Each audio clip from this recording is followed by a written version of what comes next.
Timor-Wang naing atus ida hitunulu Racing 5 tuir treinamento preliminario molok ba serviço e a Coreia do Sul.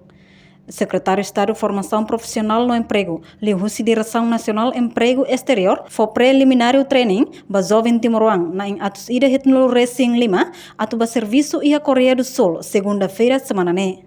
Diretor Nacional Emprego Exterior, Filomeno Soares afirma, programa mobilidade na fatin continua, no iha nono governo, se fope hahu halo ona abertura contrato fong, ba trabalhador hamutuk atus ida hitnulu Racing 5, nebe hetan contrato husi companhia Sira, iha Coreia do Sul, iha área fábrica no pesca niang. Da programa mobilidade para Coreia na fatin continua e no governo pela primeira vez da rua abertura do contrato com o trabalhador Sira, a moto que 175 trabalhadores, leva maqueta contrato com a Coreia do Sul e a área 2 e a área fábrica e a área pesca fábrica para a moto de Sira e a área pesca toda que é 175 e a 153 candidatos no favor para participar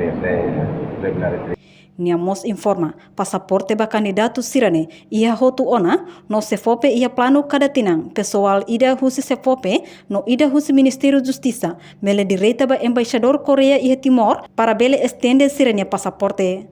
Reportagem Marquita da Silva, Celestina Falo, Televisão Timor Post. Janela Informação, bem hotu. Atual informação atual dia Clio, que tahaluha. Anehan botão subscribe, like, halo, comentário, no fahatutan ba media sosial hotu.